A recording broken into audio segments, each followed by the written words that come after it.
Episode की शुरुआत में हम देखते हैं कि हेज विलेज में एक फादर दो बच्चों को चर्च के अंदर ले जाता है जिन्हें किसी ने चर्च के बाहर छोड़ दिया था। तब वो कहते हैं, शुक्र है ये लोग शांत हो गए हैं। तो क्या ये दोनों ट्विन ब्रदर्स हैं? पर इन्हें देखकर लग नहीं रहा। एक बच्चा काफी ज्यादा शांत लग रहा है और ये दूसरे वाला थोड़ा शैतान लग रहा है। तो इस शांत से बच्चे का नाम यूनो है और इस शरारती बच्चे का नाम आस्था है। और तब हमें 15 साल बाद का सीन दिखाया जाता है जहाँ कुछ फार्मर्स अपने मैजिक से फार्मिंग कर रहे होते हैं और यहाँ चर्च के पास आस्था सिस्टर लिली से कह रहा होता है, एक दिन मैं विजार्ड किंग बनूंगा और आपको बहुत खुश रखूंगा, सो प्लीज मुझसे शादी कर लीजिए। पर सिस्टर लिली उसे मना कर देती है और हम देखते हैं आस्था बिल्कुल भी मान नहीं रहा होता। और तब सिस्टर लिली अपने मैजिक से आस्था के एक पंच मारती है और फिर आस्था से माफी मांगने लगती है। पर हम देखते हैं आस्था फिर भी नहीं मानता और तब हम देखते हैं यूनो अपने मैजिक से उसे रोक देता है और तब आस्था कहता है, आखिरकार तुम बीच में क्यों आ रहे हो?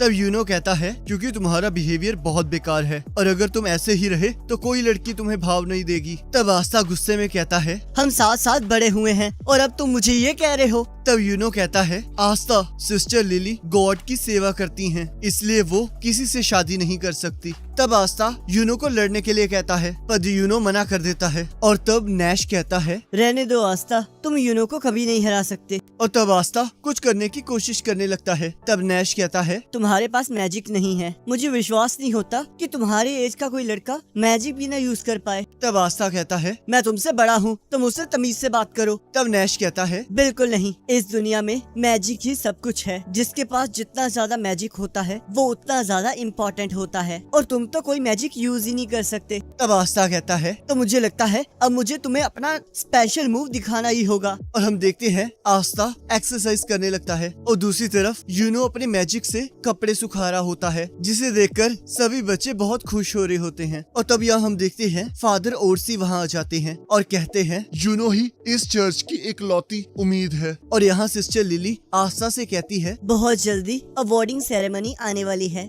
और जब तुम्हें ग्रिमोर मिल जाएगी तब तुम भी मैजिक यूज कर पाओगे। जिसे सुनकर आस्था बहुत खुश हो जाता है और कहता है, जब मैं ग्रिमवॉर हासिल कर लूंगा तब मैं मैजिक नाइट्स ज्वाइन करूंगा और फिर विजार्ड किंग बन जाऊंगा। क्या मैं सही कह रहा हूँ ना यूनो? तब यूनो उसे इग्नोर करके वहाँ से चला जाता है जिससे आस्था को गुस्सा आ जाता है और वो भागते हुए कहता है, तुम लोग बस इंतजार करो, मैं तुम्हें ये करके दिखाऊंगा। और यहाँ सिस्टर लिली यूनो को आस्था के साथ अच्छे से बिहेव करने के लिए कहती है और सोचती है, यूनो हमेशा से रोता रहता था पर जिस दिन वो जख्मी आस्था के साथ घर वापस आया उस दिन से वो पूरी तरह बदल गया और उसके बाद से मैंने उसे कभी रोते हुए नहीं देखा। और अब मुझे याद आया उस दिन से ये दोनों ही बदल गए हैं और आस्था भी हमेशा गंदे कपड़ों में घर वापस आने लगा। पता नहीं वो वहाँ जाकर क्या करता है। और यहाँ हम देखते हैं आस्था एक्सरसाइज कर रहा होता है और कहता है, मैं विजिट किंग बन के रहूंगा और मुझे कोई नहीं रोक सकता, पर उससे पहले मुझे अपने आप को ट्रेन करना होगा। और दोबारा से एक्सरसाइज करने लगता है। और तब हमें बताया जाता है मार्च में जब डैंडलियन के फूल हवा में उड़ने लगते हैं तब साल में एक बार क्लोवर किंगडम में सारी जगह 15 साल से बड़े बच्चों को इकट्ठा किया जाता है और उन्हें ग्रिमवॉर टावर बुलाया जाता है ताकि उन्हें अपनी ग्रिमवॉर मिल सके जिसकी मदद से वो अपनी मैजिकल पावर्स को इंक्रीज कर सकते हैं। और यहाँ ग्रिमवॉर टावर के अंदर आस्था सोचता है, एक बार जब मुझे ग्रिमवॉर मिल जाएगी तब मैं भी मैजिक यूज कर पाऊंगा और तब मैं यूनो को पीछे छोड़ दूंगा। तब यहाँ कुछ बच्चे आस्था और यूनो का मजाक उड़ा रहे होते हैं और कहते हैं, हमें यकीन नहीं होता ऐसे बच्चे भी 6 मंथ्स में मैजिक नाइट्स का एग्जाम देंगे। सिर्फ नोबल फैमिलीज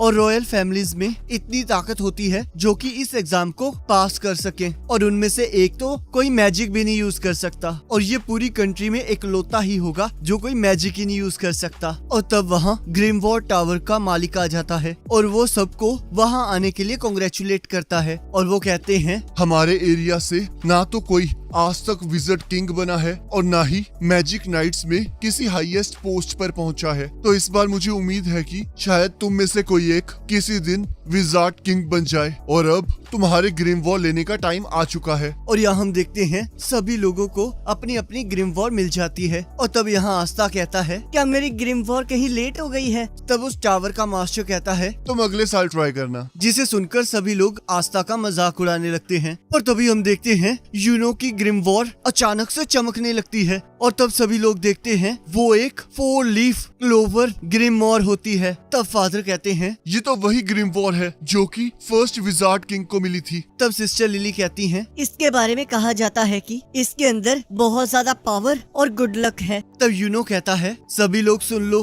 अगला विजार्ड किंग मैं बनूंगा। और सभी लोग उसे चीयर करने लगते हैं। तब आस्था गुस्से में कहता है, तुम बस इंतजार करो यूनो, बहुत जल्दी मैं तुम तक पहुंच जाऊंगा क्योंकि मैं तुम्हारा इकलौता कॉम्पिटिटर हूँ। तब यूनो कहता है, ऐसा कभी नहीं हो सकता, और वहाँ से चला जाता है। और तब यहाँ आस्था कह रहा होता है, मुझे लगा था जब मुझे ग्रिम वॉर मिल जाएगी तब मैं मैजिक यूज कर पाऊंगा, पर अब तो देखो मुझे कोई ग्रिम वॉर ही नहीं मिली। पर रुको, मैं इतनी जल्दी हार नहीं मानूंगा। मैं तुम्हें जीतने नहीं दूंगा किस्मत, मैं तुम्हें दिखा कर रहूंगा, चाहे इसमें मुझे 100 साल ही क्यों न लग जाए। और मैं तब तक हार नहीं मानूंगा जब तक मुझे ग्रिम वॉर नहीं मिल जाती। और मैं विजार्ड किंग बन के ये साबित कर दूंगा कि इस दुनिया में कोई भी औसम बन सकता है, चाहे वो एक गरीब और अनाथ बच्चा ही क्यों ना हो। और तुम मेरा इंतजार करना यूनो। और यहाँ हम देखते हैं एक बच्चा यूनो से जेलस होकर उस पर हमला करने लगता है। पर हम देखते हैं यूनो बिना अपने ग्रिम वॉर को यूज किए उसके अटैक को काट देता है। और तभी हम देखते हैं दीवार से चेन निकलने लगती है और वो दोनों बच्चे चीखने लगते हैं। और तब एक पर्सन कहता है, मैं तुम्हें इस तरह खुला नहीं छोड़ सकता,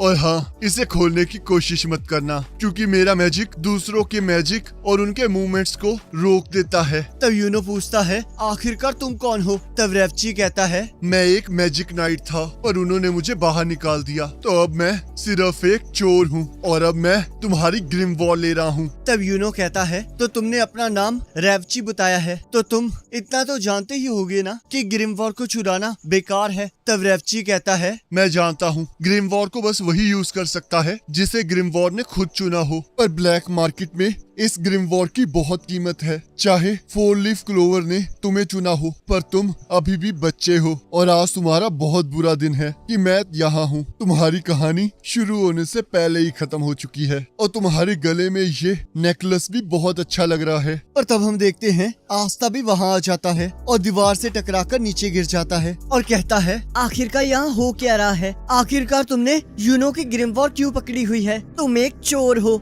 तब रेवची कहता है, तुम तो वही लड़की हो ना जिसे ग्रिम वॉर नहीं मिली है। तब आस्था कहता है, हाँ मैं वही हूँ, पर वो ग्रिम वॉर सिर्फ उसके ट्रू मास्टर के पास होनी चाहिए, तो यूनो को वो वापस दे दो। तब रेवची कहता है, तुम्हारी इतनी हिम्मत तो तुम मुझे रोकोगे? और अपना मैजिक यूज करने लगता है। और तब यूनो उसे भागने के लिए कहता है, पर आस्था रेवची की तरफ बढ़ने लगता है और जैसे ही उसे पंच मारने लगता है, रेवची की चेन्स आस्था को रोक लेती हैं। पर हम देखते हैं वो चेन्स आस्था पर जानलेवा हमला करती है। तब आस्था सोचता है, तो ये सारे मैजिक यूजर्स ये सब कुछ कर सकते हैं, मुझे यकीन नहीं हो रहा, इतनी फिजिकल ट्रेनिंग के बावजूद मैं इससे हरा नहीं सकता। तब रेवची आस्था पर हंसने लगता है। तब आस्था कहता है, ये अभी खत्म नहीं हुआ है, मैं एक दिन विजार्ड किंग बनकर रहूंगा। तब रेवची कहता है, मैं इन चेन्स की मदद से किसी की भी मैजिकल पावर का पता कर सकता हूँ, और तुम्हें देखो, तुम्हारे अंदर मैजिक का एक कतरा भी नहीं है, तो शायद इसी वजह से तुम्हें कोई ग्रिम वॉर नहीं मिली है। इस दुनिया में मैजिक ही सब कुछ है और तुम्हारे पास देखो, तुम्हारे पास तो कोई मैजिक ही नहीं है, तो तुम तो बहुत प्रीशियस हो।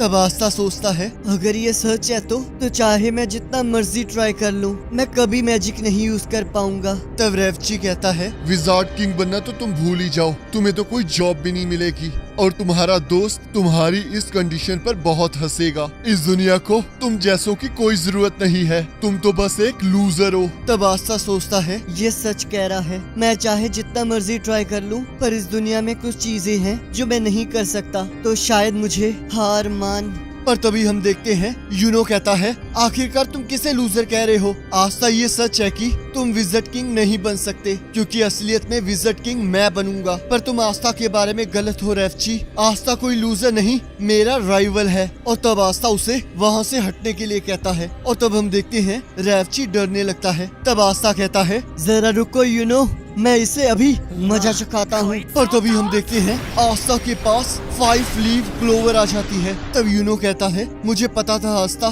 तुम्हें ग्रिम वॉर जरूर मिलेगी। और हम देखते हैं आस्था की ग्रिम वॉर से एक तलवार बाहर आने लगती है। तब रेवची कहता है, पर तुम्हारे पास तो कोई मैजिकल पावर ही नहीं थी, तो आखिरकार ये ग्रिम वॉर तुम्हें कैसे मिली? और तब हमें बताया जाता है कि क्लोवर के 3 लीव्स फेथ, होप और लव को रिप्रेजेंट करते हैं और 4th लीव के अंदर गुड लक होता है और लास्ट में 5th लीव क्लोवर जिसके अंदर डेविल रहता है। और इसी के साथ एपिसोड खत्म हो जाता है। अब अगले एपिसोड का लिंक आपकी स्क्रीन पर आ रहा होगा और उस पर क्लिक करके अगले एपिसोड को देख सकते हो।